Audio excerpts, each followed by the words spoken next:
Beaucoup d'entre vous ont aimé ma vidéo précédente où j'ai présenté l'application ChatGPT pour résoudre des exercices de mathématiques, physique, chimie, anglais, SVT et français. Du coup, j'ai décidé de vous montrer un site plus puissant que l'application ChatGPT. Pour ceux qui n'ont pas regardé la vidéo, vous pouvez la découvrir en cliquant sur les liens dans la description ou en cliquant sur la vidéo que je vous ai préparée. Le site s'appelle Bispi. Vous pouvez accéder en utilisant les liens dans la description ou en tapant tout simplement dans la barre de recherche de Chrome ou Google et Bispi. C'est un site qui est capable de traiter les exercices de mathématiques, chimie, anglais, français, allemand, arabe ou d'autres types d'exercices. C'est un site plus facile à utiliser que ChatGPT. Dans cette vidéo, j'ai divisé mon explication en 3 grandes étapes. Dans la première, les présentations du site. Le site s'appelle Bispi.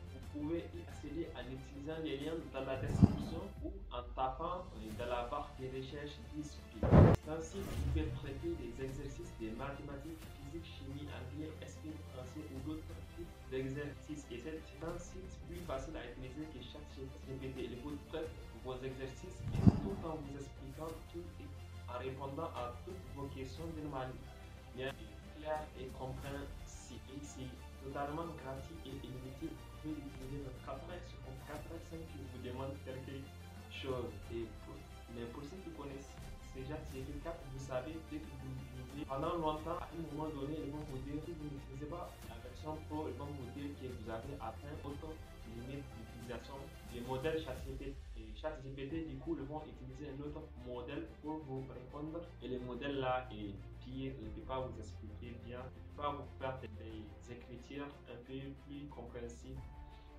que ChatGPT. C'est pour ça que j'achète ces sites et ces réponses sont un peu plus organisées que ChatGPT non Pro, parce que moi je ne connais pas ChatGPT Pro, du coup je ne veux pas dire qu'il est plus facile à utiliser que ChatGPT Pro, je connais que ChatGPT. Ces réponses sont un peu plus organisées, celles que ChatGPT non Pro, c'est voir dans l'étape.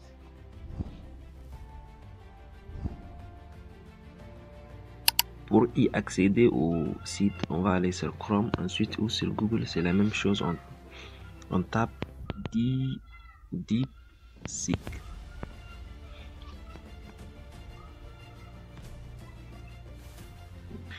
Vous avez vu, ils m'ont renvoyé déjà sur les sites, comme moi j'ai déjà une fois visité les sites et j'ai ouvert mon compte.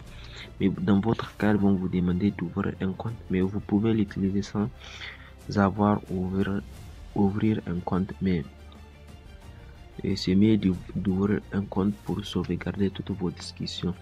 Et là-bas, ici, vous pouvez toujours regarder vos anciennes discussions. Voilà mes discussions que j'ai fait.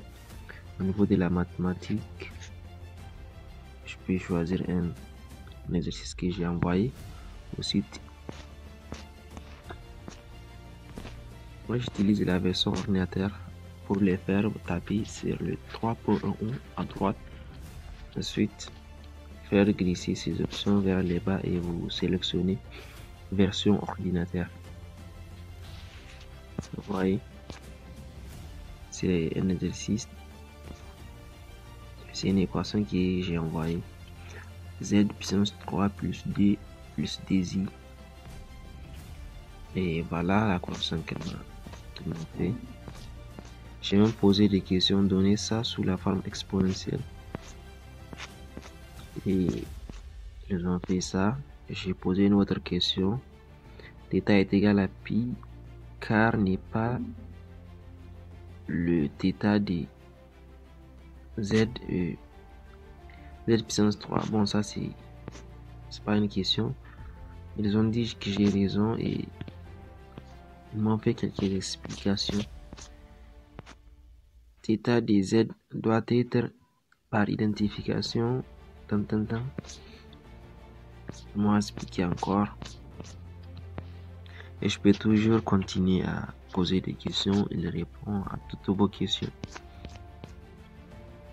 Et pour la physique chimie, vous allez capturer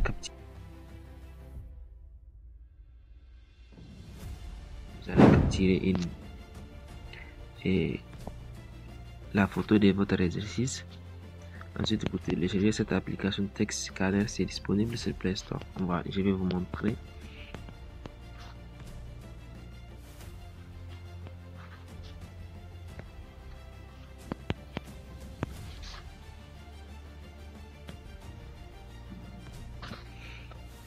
Vous tapez juste Text Scanner et voilà. Une fois que vous avez installé ça, ouvrez ça.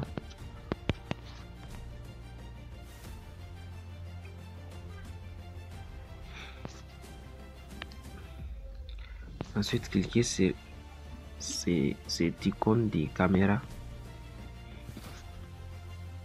Ensuite, allez dans votre galerie et choisissez la photo que vous souhaitez scanner. Bon, moi j'ai déjà scanné quelques photos, donc je ne vais pas aller dans les galeries, je vais prendre juste cette photo là. J'ai déjà scanné ça, voilà la photo. Et voilà le texte. Parfois il faut commettre un peu d'erreur, donc il faut corriger. Je vais voir. Un mobile se déplace suivant OI, son accélération est constante à l'instant T. Je vais voir les textes. Un mobile se déplace suivant OU. On va remplacer, on va mettre les I là.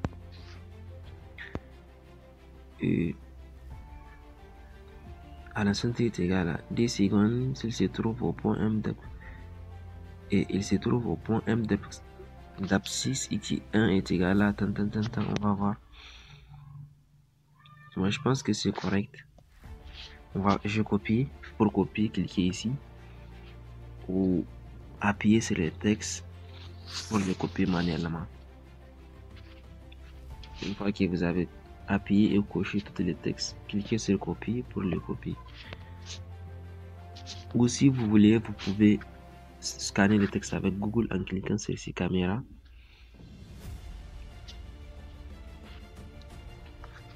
Ensuite, vous prenez votre texte. Je vais essayer. Bon, prenons. Supposons que c'est ça notre texte. Je vais essayer de voir si je peux trouver un exercice. Voilà, voici un exercice. Appuyez sur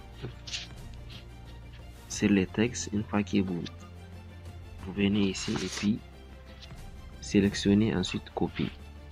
Bon, nous c'est pas, on n'a pas besoin de cet exercice. On a déjà copié un exercice, donc on va aller sur le site. On va taper ici. Ensuite, soit on va appuyer ici. Ensuite, on colle l'exercice. Maintenant, c'est bon. Et pour l'envoyer, je clique ici. Si vous voulez, vous pouvez leur dire comment ils vont vous expliquer ça. Vous pouvez leur préciser votre niveau pour qu'ils vous fassent une explication adaptée à votre niveau.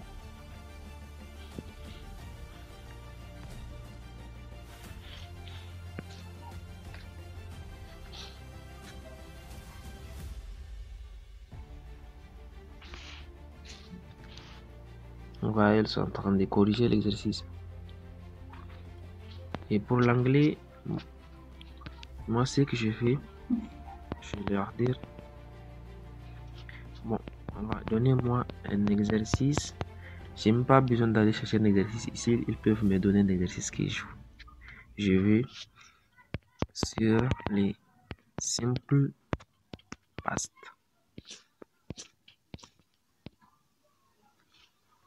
C'est-à-dire les sites, quel qu'en soit ce que vous le demandez, ils vous feront ça. Vous voyez, ils m'ont donné.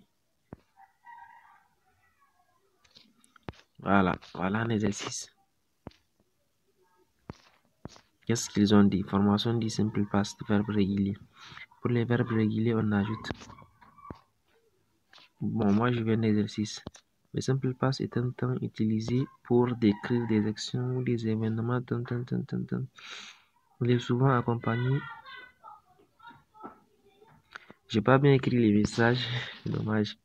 J'ai écrit donnez-moi un sur les simples passes. Je n'ai pas dit exercice. Bon, ça c'est un code qu'ils m'ont fait. Je peux leur dire de me donner un exercice. Et une fois qu'ils m'ont donné l'exercice, dès que je les corrige, je les renvoie. Ils me disent, et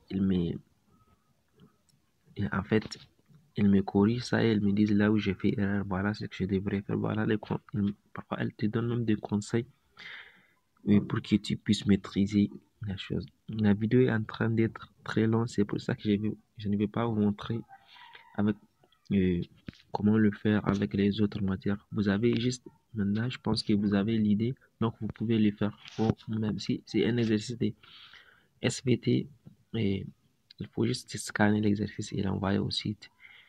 Il va vous corriger ça. Ok, on se voit à la vidéo prochaine.